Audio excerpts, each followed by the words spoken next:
안녕하세요. 다르게 보기 한의사 염유린입니다. 제가 항상 강조하는 건강의 두 가지 조건 아시죠? 잘 먹고 잘 자기. 그런데 요즘은 워낙 여러 가지 건강식이법이 많아서 도대체 어떻게 먹어야 좋다는 건지 혼란스러운 것 같아요. 그만큼 아직은 명확하게 정립되지 않았다는 반증이기도 한 것 같고요.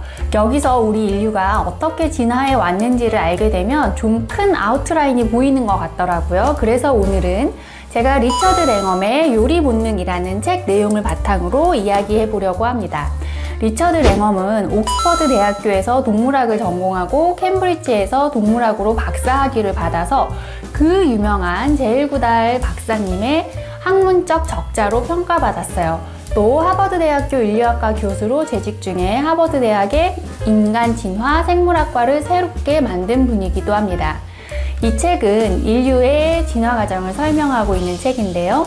정말 흥미롭고 재밌는 내용들로 꽉꽉 채워져 있어요. 제가 이 책을 한 3, 4년 전에 휴가 가서 재밌게 읽고 이번 영상을 소개하려고 줄치면서 다시 읽어보니까 잊고 있던 내용들이 정말 많더라고요. 이 영상에서는 일부 내용만 소개하는 거니까 여러분도 한번 읽어보세요. 여러분들 오스트랄로피테쿠스 아시죠? 오스트랄로피테쿠스는 현대의 침팬지와 비슷한 수준이었다고 해요. 오스트랄로피테쿠스가 하빌리스, 직립원인 하이델베르크인을 거쳐 호모 사피엔스로 진화해 왔다고 배웠잖아요. 그런데 이거 궁금하지 않으세요? 왜? 어떤 이유로 진화가 일어났을까? 대체 어떻게 사람은 점차 몸집이 커지고 뇌용량도 커졌을까? 여러분, 뇌는 에너지를 정말 많이 쓰는 장기라는 얘기 들어보셨죠? 1.5kg도 안 되는 뇌가 우리 몸에서 생산한 에너지의 25%를 사용하고 있는데요. 이렇게 에너지를 많이 쓰는 뇌의 용량을 늘리기 위해서 가장 중요했던 것은 효율적인 에너지 섭취였어요. 즉, 무언가 먹는 음식이 달라지면서 뇌용량이 커지는 진화가 가능해졌다는 건데요.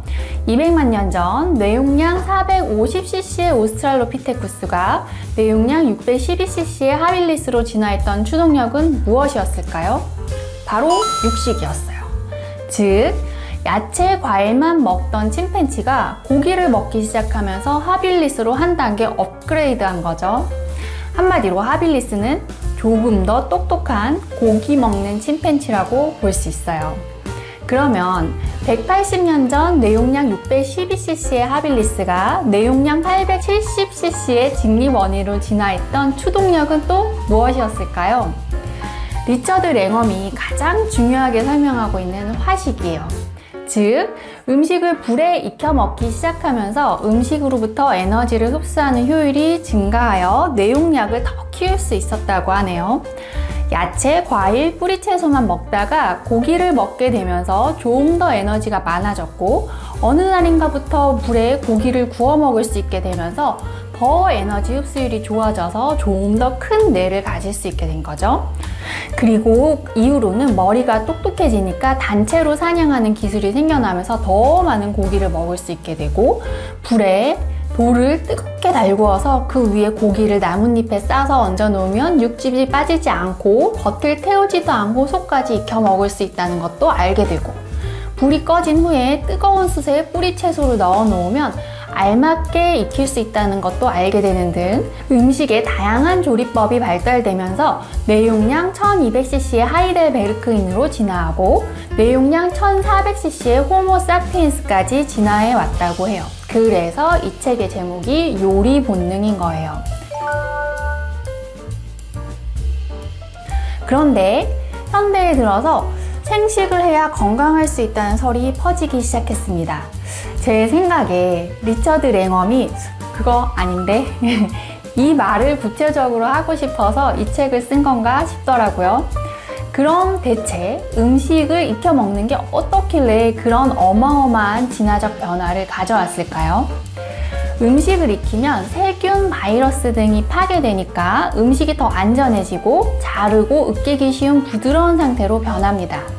즉, 한마디로 음식을 익히면 소화하기가 쉬워져서 동일한 음식으로부터 얻는 에너지 양이 날 것으로 먹었을 때보다 더 늘어난다는 게 핵심이에요. 여기서 흥미로운 실험 하나를 소개해 볼게요.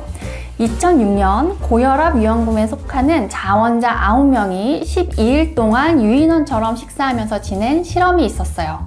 모든 식사는 날 것이었어요.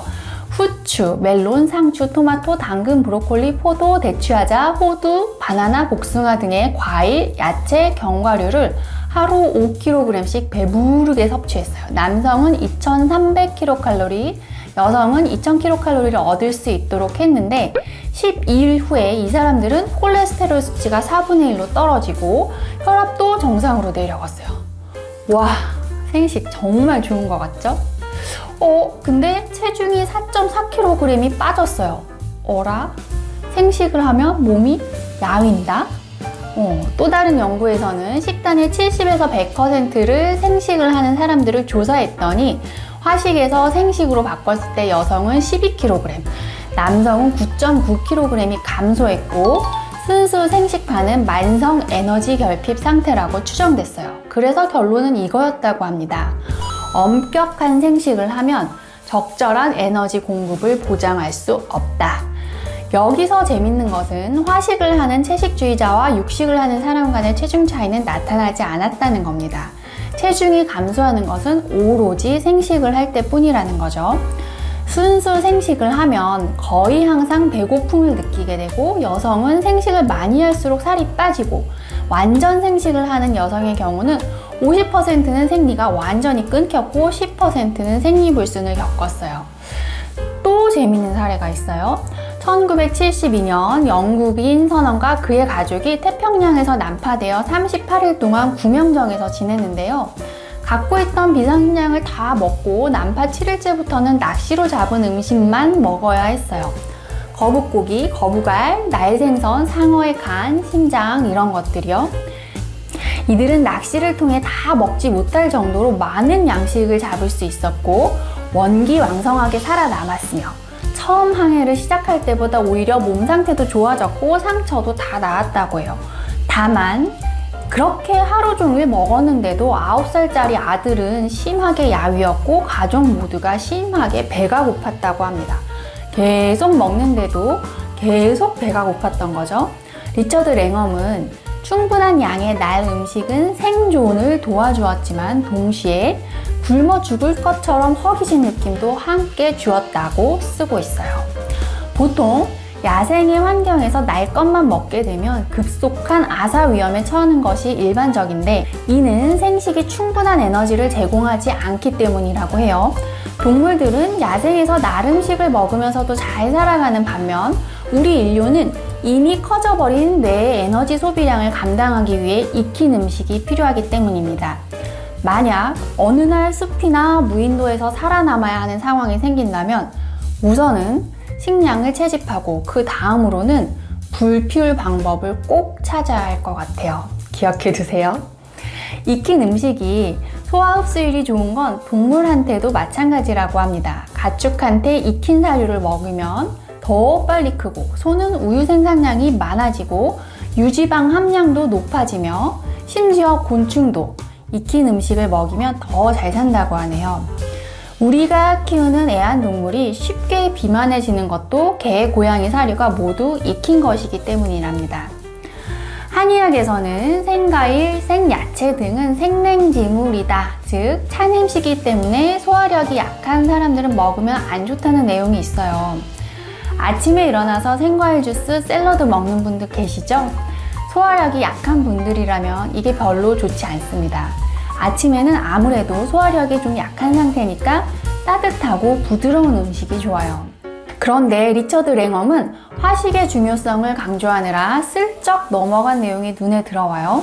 앞서 소개한 생식주의자들이 비록 체중이 빠지고 생리는 끊겼지만 신체 기능이 좋아지고 행복하다는 느낌이 들었으며 유체적 고통의 감소, 활력 증가, 감정적 활동과 사회적 활동이 개선되고 혈중 콜레스테롤과 트리글리세리드 수치가 좋아졌다는 연구예요. 저자는 여기서 왜 생식이 이런 긍정적 효과를 가져오는지에 대해서 굳이 파고들지는 않았지만 생식주의자들 주장에 의하면 음식을 익히지 않고 날로 먹었을 때 음식 안에 포함되어 있는 효소가 파괴되지 않고 각종 미네랄, 비타민, 식물성 식이섬유를 풍부하게 섭취할 수 있는 장점으로 인해 활력이 증가하는 효과가 나온다고 합니다. 그러니 뇌의 에너지 소비량을 뒷받침해줄 정도의 육식, 화식과 더불어 적절한 양의 생식이 병행되면 가장 좋을 것 같아요. 리처드 랭엄은 아프리카 탄자니아 곰비 국립공원에서 침팬지를 연구했던 분인데요. 침팬지나 원숭이가 먹는 음식들을 채집해서 직접 다 먹어봤다고 해요. 정말 대단하죠. 원숭이가 먹는 것들에 비해 침팬지가 먹는 음식이 훨씬 낫기는 했지만 너무 맛없어서 삼키기도 힘든 경우가 많았다고 해요. 풍미가 너무 강하고 향이 독했는데 이건 영양가 없는 화학물들이 들어있다는 의미였고, 침팬지가 먹는 과일은 탄닌이 많아서 너무 떫었어요. 여러분, 떫은 감 먹었을 때 느껴지는 그 혀의 텁텁한 느낌 아시죠? 그건 탄닌이 침 안의 단백질과 결합해서 침전시키는 성질이 있기 때문이라는데요. 저도 레드와인에 슬라이스 치즈를 먹으면 이상하게 텁텁해서 왜 슬라이스 치즈랑만 먹으면 이렇게 텁텁하지? 궁금했었는데 탄닌이랑 치즈의 단백질이 결합해서 그런 거였더라고요. 리처드 랭엄은 침팬지가 먹는 음식이 사람한테는 너무 맛없어서 먹을 수 없는 이유를 독소나 탄닌 함량이 높은 음식에 대한 사람의 저항력이 감소한 것이고, 이는 인간이 음식을 익히면 이런 독소가 줄어드니까 독소 없는 음식에 익숙해지는 방향으로 진화한 거라고 해석했어요. 재밌죠? 요약 정리하면 현생 인류가 이미 커져버린 뇌의 소비량을 맞추기 위해서는 고기도 좀 필요하고 익혀 먹는 음식이 꼭 필요하며 일부의 생식은 활력에 도움이 될 수 있다 입니다. 다만 음식이 너무 풍부해진 현 시대에 익힌 음식을 너무 많이 먹다 보면 비만해지기 쉽겠죠? 다이어트를 하고 싶은 분들은 생식 비중을 좀 높이는 것도 도움이 될 수 있겠으나 결국은 생식으로 많이 먹더라도 배는 여전히 고플 것이다 이겁니다. 다이어트가 공짜로 되기는 역시 어려운가 봅니다. 자, 그러면 이상 한의사 염유림이었습니다. 다음 시간에 또 볼게요. 안녕히 계세요.